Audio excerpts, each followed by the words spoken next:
Hello, all from Canada. I'll be doing my presentation on video and hopefully it works well. Hopefully it doesn't need to be rotated. We are doing chapter 9 of our reading portion, which talks mostly about reasoning and the supporting evidence. Our audience, as you guys are our audience, you first look at the main point. You want to know what's the main point of the chapter, and then break those main points into sub main points that are the most important factors of the chapter. Each of those main points need to be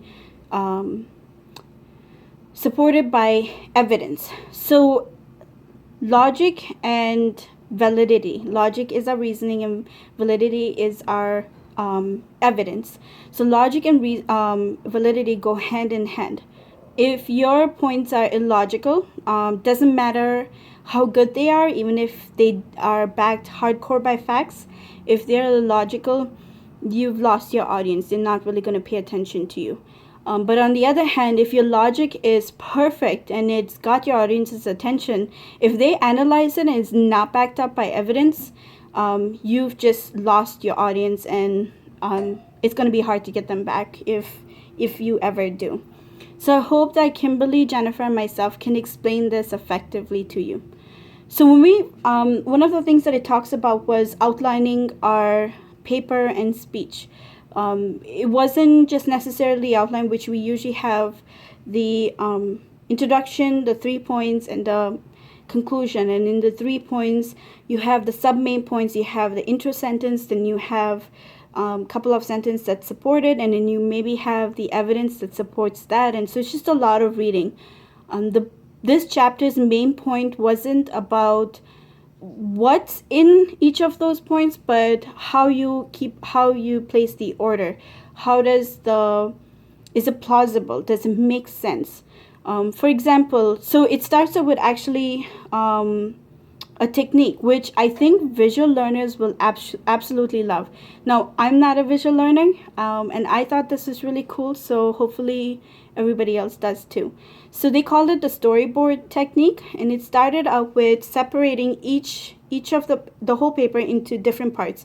So you start up with your, I think if you're looking at me, it's going to be introduction right here, the 3 main points, and then the conclusion. So you know where your introduction is going to be. It's going to be in the beginning. You know conclusion means end, and so you have that set. That's your order. But the 3 main points, or 4 or 5, whatever it is, that's going to be harder to structure. You can, and that's where they're focusing on. It's not the content, but it's the order. It's on how plausible it sounds.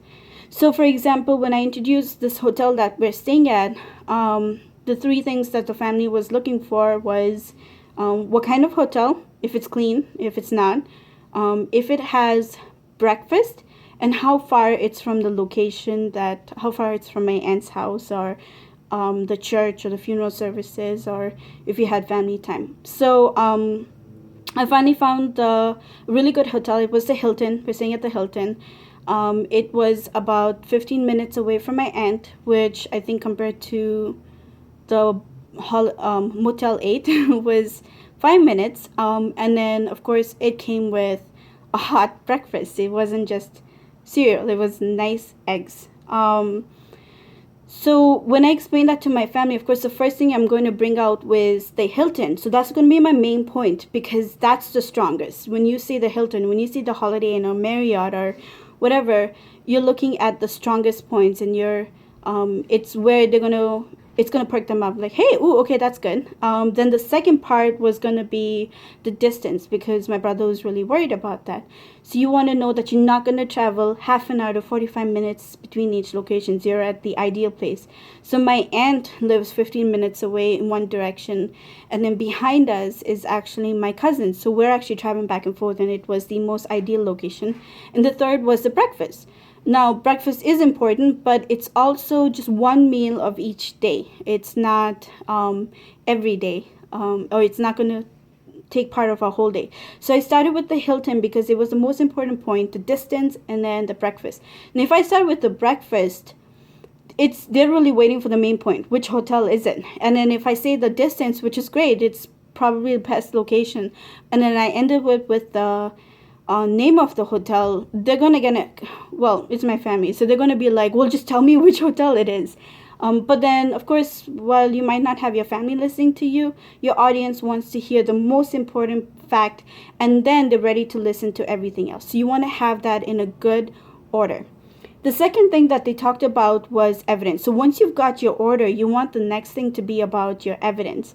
I've got just one part of it, but so you've got your reasoning, but the book calls it a bedrock of established evidence. Now, this is incredibly important.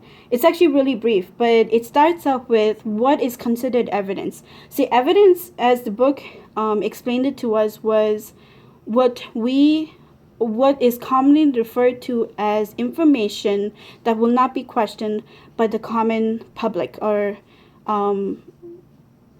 that's by mutually by the public. So for example, we as a class consider the books that we read as established fact, because mutually we agreed, unspoken, but we agreed that this is established fact, and of course we don't question it.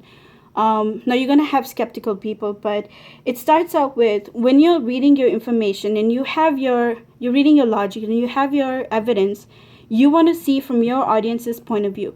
There's really nothing you can do about changing the mind of your audience, but what you have control of is making sure that whatever you put in there is full of logic, is crucial, and it cannot be questioned. Now there are people who can question again, but for the most part cannot be questioned. So if you have your evidence in there, for example, the book says that you could have a skeptical reader, and if you have evidence in there, and if you feel like there's a question of doubt, or question of where did you get this information from, or how do you back it up, then your evidence is not strong enough, and you got to keep going and making it stronger until you have proof that backs it up. You have proof that has backing of that proof, and so on and so forth.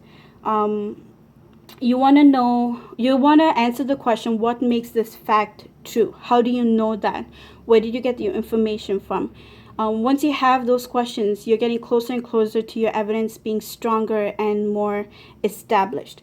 They did say that you could have someone in your audience who's absolutely skeptical, and no matter what you do, they're always going to question it. There's really nothing you can do about that. But to the best of your ability, you want to be able to answer that question. You want to be able to establish that fact.